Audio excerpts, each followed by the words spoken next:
નમસ્કાર વિદ્યાર્થી મિત્રો, આજે આપણે ધોરણ 10 વિષય ગણિતની અંદર આજે આપણે પ્રકરણ 6 ત્રિકોણ, આ પ્રકરણની અંદર ત્રિકોણના પ્રમેયો, જે આપણે બોર્ડ પરીક્ષા માટે મહત્વના જે 4 પ્રમેય છે, આ 4 પ્રમેયમાંથી આજે એક પ્રમેયને આજે અહીંયા તમને હું સમજૂતી આપું છું. તો આ જે પ્રમેય છે એ તમારે બોર્ડ પરીક્ષાની અંદર જોઈએ તો કુલ 4 પ્રમેય છે, 6.1, 6.6, 6.8, 6.9. આ જે 4 પ્રમેય જે છે એ બોર્ડ પરીક્ષાની અંદર 4માંથી એક પ્રમેય ફરજિયાત પૂછાય છે. તો આ પ્રમેયની સાબિતી તમારે આપવાની હોય છે, અને જે બોર્ડ પરીક્ષામાં 4 માર્કનો હોય છે, એટલે પાસ થવું હોય વિદ્યાર્થીને તો આ પ્રકરણમાંથી આ 4 પ્રમેય તૈયાર કરી દેવાને, કે જેના લીધે તમને એક પ્રમેય તો 100% પૂછાવાનો છે જ. પરીક્ષાની અંદર પેપર ગમે તે શિક્ષક કાઢશે, પણ પેપરની અંદર આ 4માંથી એક પ્રશ્ન 100% આવશે. એટલે આપણે એ પ્રમાણે જોઈએ તો પ્રમેય 6.1 પ્રમેયનું સ્ટેટમેન્ટ શું છે, આપણે સ્ટેટમેન્ટ ઉપરથી પ્રમેય કઈ રીતે સાબિત કરવાનો છે એની સરળ સમજૂતી અહીંયા તમને આપું છું. તો અહીંયા જો પહેલા જે આપ્યું છે એના ઉપરથી આપણે પ્રમેયનું અર્થઘટન તૈયાર કરવાનું. તો અહીંયા જો તમને કહ્યું છે, જો ત્રિકોણની કોઈ એક બાજુને સમાંતર દોરેલી રેખા, એટલે આપણે અહીંયા ત્રિકોણ કયો દોર્યો છે, ABC ની બાકીની બે બાજુઓને, એટલે અહીંયા સમાંતર રેખા આ BC છે, તો આપણે BC ને સમાંતર રેખા દોરીએ છીએ MN. હવે MN રેખા જે દોરી છે, જો કે અહીંયા હું તમને MN નામ નથી લખતો, કારણ કે આપણે ચોપડીની અંદર પાછું D અને E નામ છે, એટલે આપણે એ પ્રમાણે લખીએ તમને વધારે અનુકૂળ આવે. તો અહીંયા હું D અને E નામ લખું છું. બે બાજુઓને, એટલે કે આ જે રેખા દોરી છે એ રેખા એ બાકીની બે બાજુઓ ત્રિકોણની, એટલે AB અને AC ને અનુક્રમે કયા બિંદુમાં છેદે છે, D અને E. તો હવે આ રેખાખંડ છેદવાથી રેખાખંડના બે ભાગ પડે છે, તો એ બે બાજુઓનું માપ કેવું હોય છે, સમાન હોય છે. તો આપણે અહીંયા જોઈશું તો આપણે એના ઉપરથી આકૃતિ દોરી. હવે એના ઉપરથી હું અહીંયા પહેલા તો પક્ષ લખીશ. આમ તો પ્રમેયની આપણે સાબિતી જૂના વિષય પ્રમાણે, જૂની ચોપડી પ્રમાણે જો સાબિતી આપીએ તો પ્રમેયનું સાબિતી આપણે 3 પ્રકારે થશે, અને સ્ટેટમેન્ટ એ રીતે હોય છે. પહેલો પક્ષ આવે, એટલે કે પક્ષ એટલે શું, તો તમને પ્રમેયનું સ્ટેટમેન્ટ શું આપેલું છે તે. સાધ્ય એટલે કે તમારે જે સાબિત કરવાનું છે તે, અને સાબિતી એટલે પક્ષના સેન્ટેન્સનો ઉપયોગ કરી અને આપણે જે સાધ્ય મેળવવાનું છે, સાબિત કરવાનું, એ આપણે અહીંયા સાબિત કરતા હોઈએ છીએ. તો આપણે જૂની પદ્ધતિ પ્રમાણે તમને હું થોડો પક્ષ લખતા શીખવાડું તો આકૃતિ પરથી ખ્યાલ આવશે. તો અહીંયા તો ત્રિકોણ ABC માં અહીંયા આપણે કઈ રેખા લીધી છે, DE, એટલે સમાંતર અહીંયા લખીશું DE, સમાંતર BC, એટલે DE અને BC બે કેવી સમાંતર રેખાઓ દોરી છે. હવે આ બે રેખાઓ સમાંતર છે, એટલે અહીંયા શું થશે, બાકી, એટલે અહીંયા લખવાનું કે DE, રેખાખંડ DEA સમાંતર રેખા દોરવાથી આ બાકીની બે બાજુઓ, BC સિવાયની બાજુ કઈ, AB અને AC, એટલે અહીંયા લખવાનું રેખાખંડ DEA AB અને AC ને અનુક્રમે કયા બિંદુમાં છેદે છે, તો લખી દેવાનું D અને E.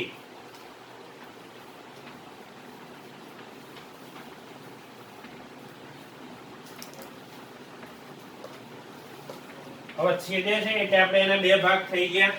હવે ત્યાર પછી આપણે જે સાબિત કરવાનું કે રેખાખંડો તે બાજુઓનું સમપ્રમાણમાં વિભાજન કરે છે. વિભાજન કરે એટલે આપણે સાબિત કરવાનું જે છે તે. તો લખી દેવાનું સાધ્ય. સાધ્યની અંદર શું આવશે, તો આ રેખાખંડના બે ભાગ પડી ગયા, AD અને BD, એટલે અહીંયા લખી દેવાનું AD ભાગ્યા BD. અને આ બાજુનો રેખાખંડ AE અને EC, એટલે આ ગુણોત્તર કેવા થશે, સરખા. એટલે આપણે સાબિત કરવાનું. હવે સાબિતીની અંદર આપણે જોઈશું તો પહેલા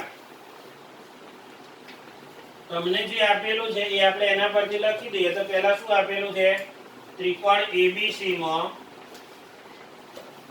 DE સમાંતર BC, આપણે આ તો છે. અને બીજું શું છે કે D, આ રેખાખંડ DE AB અને AC ને AB અને રેખાખંડ AC ને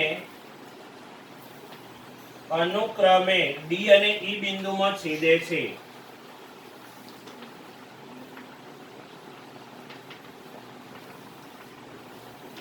હવે અહીંયા તમને આટલું તો આપેલું છે લખી દીધું, પણ હવે આપણે એની અંદર થોડું વધારાનું આકૃતિમાં એવું ઉમેરવું પડશે, કારણ કે આપણે ત્રિકોણના ક્ષેત્રફળનો જ્યારે સૂત્રનો ઉપયોગ કરીએ તો તમે ધોરણ 9 ની અંદર ત્રિકોણના ક્ષેત્રફળનું સૂત્ર ભણી ગયા છો.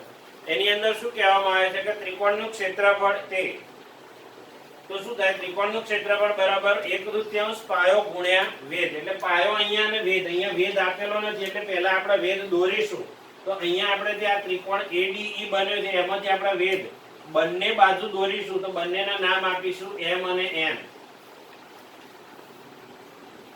આ બંને કાટખૂણા અહીંયા દોરવામાં આવ્યા, વેધ દોર્યા. ત્યાર પછી આપણે નીચેનો જે ચતુષ્કોણ બન્યો BCED, હવે આ ચતુષ્કોણના વિકર્ણો જોઈન્ટ કરી દઈએ છીએ. એટલે વિકર્ણો કયો બનશે, CD અને BE. હવે આ જે વિકર્ણો જોડ્યા, તો આપણે જે આ જોડ્યા છે અને જે લંબ દોર્યા એ લખી દેવાનું. અહીંયા પહેલા આપણે શું દોર્યો, EM લંબ AD અથવા AB લખી દો, અને DN લંબ AC. ત્યાર પછી આપણે બીજા બે રેખાખંડ કયા દોર્યા, BE અને CD રચો. એટલે અહીંયા લખી દેવાનું રેખાખંડ BD BE આવશે અને CD રચો. એટલે આપણે દોર્યા, રચો એટલે એનું અર્થઘટન શું થાય કે આપણે આ બે રેખાખંડો દોરતા હોઈએ. હવે આ રેખાખંડો દોર્યા પછી હવે આપણે સીધો મેં તમને આપણે સૂત્ર કહ્યું એક સૂત્ર આપણે અહીંયા લખીશું. તો શું થશે, ત્રિકોણનું ક્ષેત્રફળ. આપણે સૂત્ર પ્રમેયની અંદર 3 થી 4 વાર જરૂર પડે છે, પણ આપણે એક જ વખત લખી દેવાનું. તો ત્રિકોણનું ક્ષેત્રફળનું સૂત્ર શું થશે, 1/2 એટલે 1/2 ગુણ્યા પાયો ગુણ્યા વેધ. હવે આપણે અહીંયા ત્રિકોણની અંદર જોઈશું તો આપણે બે બાજુઓની ગણતરીનો ઉલ્લેખ કરેલો છે. તો બે બાજુ માટે આપણે કઈ બાજુ, એટલે ત્રિકોણ, જો અહીંયા નીચે આપણે વિકર્ણો દોરવાથી BED ત્રિકોણ બન્યો અને એક ત્રિકોણ બનશે CDE ત્રિકોણ. એટલે બે ત્રિકોણ નીચેની ભાગમાં બને છે, પણ જ્યારે ઉપરના ભાગમાં તો ફક્ત એક જ ત્રિકોણ ADE ત્રિકોણ. હવે તો આ ત્રિકોણને આપણે બે ભાગમાં, હું અહીંયા તમને સમજ પૂરતું એ સામાન્ય ઝાંખી લીટી દોરું છું. એટલે એનાથી આપણે ત્રિકોણના બે ભાગ થશે. એટલે આપણે અહીંયા તો સાબિત કરવાનું છે ડાબી બાજુ અને જમણી બાજુ. એટલે પહેલા આપણે ડાબી બાજુનો ભાગનો ઉપયોગ કરીશું, પછી જમણી બાજુના ભાગનો. એટલે અહીંયા આ આકૃતિમાં ડાબી બાજુનું અર્થઘટન લઈશું. તો આપણે પહેલા ઉપરના ત્રિકોણની અંદર જોઈએ તો ત્રિકોણ ADE નું ક્ષેત્રફળ.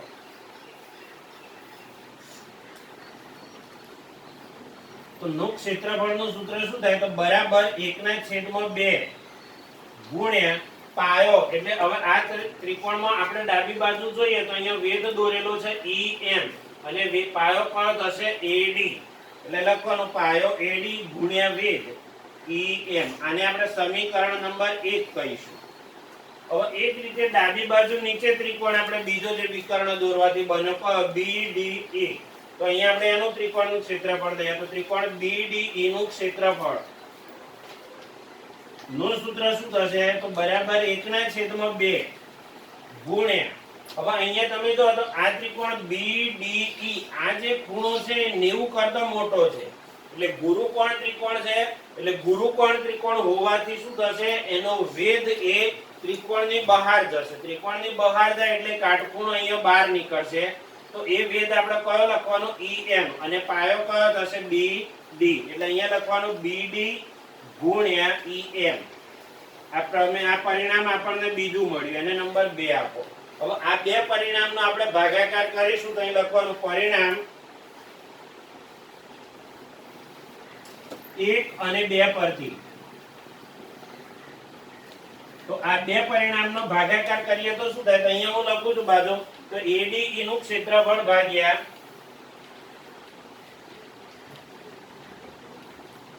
ત્રિકોણ BDE નું ક્ષેત્રફળ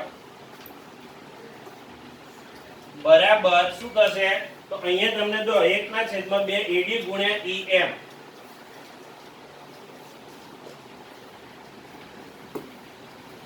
છેદમાં 1/2 ગુણ્યા BD ગુણ્યા EM. હવે તો બંનેને અંદર 1/2 સરખા છે, EM સરખા છે, દૂર થયા તો કેટલા વધ્યા? AD/BD. એટલે આપણે આને નંબર 3 કહીશું. ત્રીજું પરિણામ મળ્યું. હવે ત્યાર પછી આપણે જે ડાબી બાજુ પરથી આપણે એક બાજુની કિંમત મળી ગઈ, હવે બીજી બાજુની કિંમત શોધવા માટે આપણે ફરી જમણી બાજુનો ઉપયોગ કરીશું. એટલે આપણે આ ત્રિકોણમાં જમણી બાજુની કિંમતોને ધ્યાનમાં લેવાની. હવે ડાબી બાજુની કિંમત ધ્યાનમાં લેવાની નથી. જમણી બાજુની કિંમત લઈશું તો ફરી આપણે ત્રિકોણ એનું એ જ લેવાનું. તો કયો આવશે? ત્રિકોણ ADE નું ક્ષેત્રફળ. તો એની અંદર સૂત્ર શું થશે? 1/2 ગુણ્યા પાયો શું થશે? આપણે વેધ દોરેલો છે DN, તો પાયો કયો થાય? AE. એટલે AE ગુણ્યા DN આ એનો વેધ થશે. આને પરિણામ નંબર 4 આપીએ છીએ. ત્યાર પછી બીજો એના નીચે નો ભાગનો જે આપણે વિકર્ણ દોર્યો CD, તો એનાથી ત્રિકોણ કયો બન્યો? CDE ત્રિકોણ. એટલે લખવાનું ત્રિકોણ CDE નું ક્ષેત્રફળ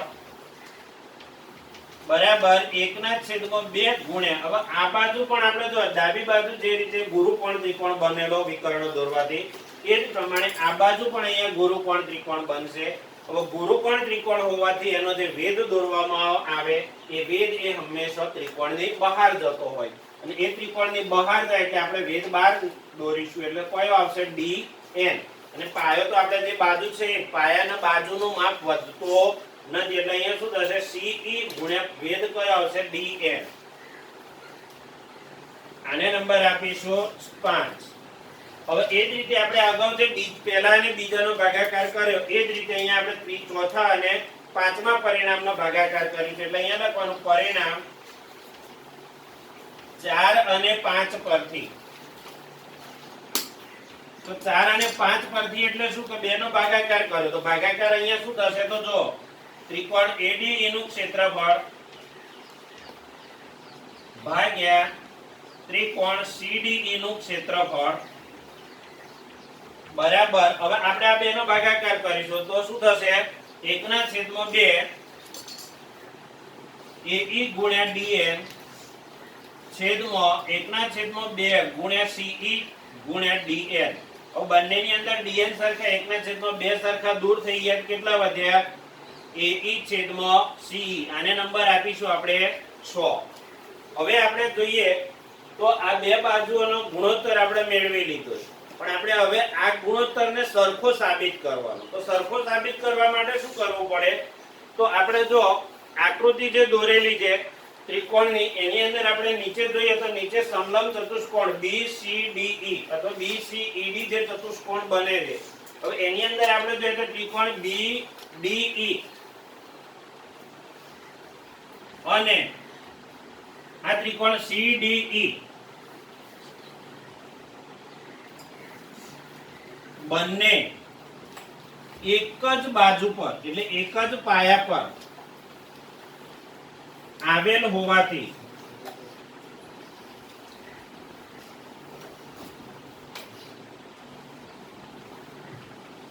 એક જ પાયા પર આવેલા ત્રિકોણ છે. એટલે આપણે જો બંનેમાં કોમન બાજુ કઈ છે? DE. DE બાજુ પર આ બંને ત્રિકોણ રચાયેલા છે અને બંને એક જ પાયા પર રચાયેલા હોવાથી આ બંને ત્રિકોણને સમક્ષેત્ર ત્રિકોણ તરીકે ઓળખવામાં આવે છે. એટલે આપણે અહીંયા લખીશું તો જો એક જ પાયા પર આવેલા હોવાથી બંને ત્રિકોણ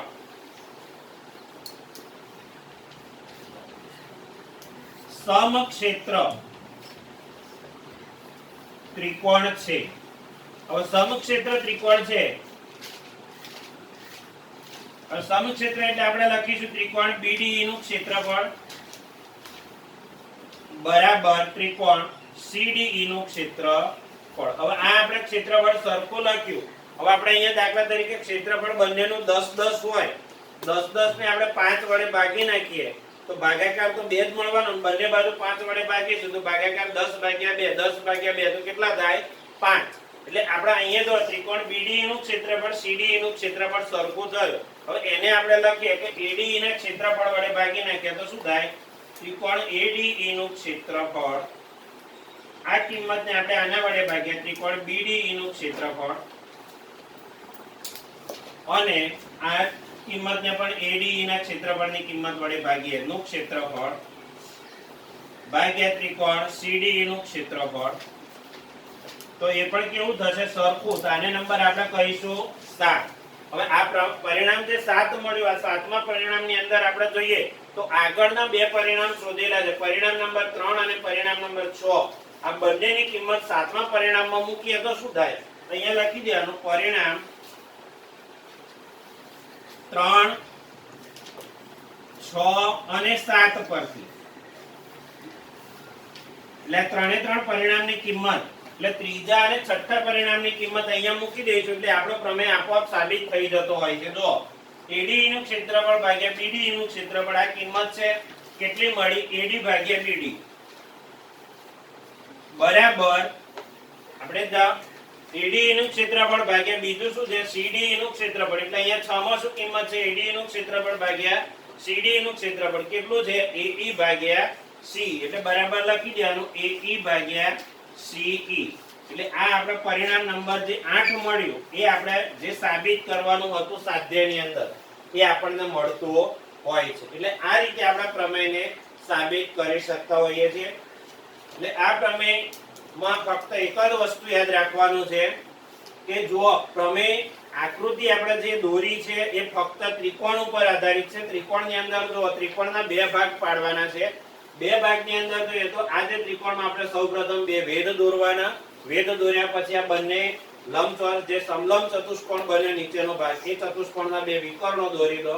વિકર્ણો દોર્યા પછી ફક્ત આપણે એટલું યાદ રાખવાનું ત્રિકોણના બે ભાગ પાડી દઈએ, જમણી ડાબી બાજુ. ડાબી બાજુના ભાગનું ક્ષેત્રફળ લો, પછી જમણી બાજુના ભાગનું ક્ષેત્રફળ લો. ડાબી બાજુનું ક્ષેત્રફળ લેશો એટલે તમને શું પરિણામ મળશે?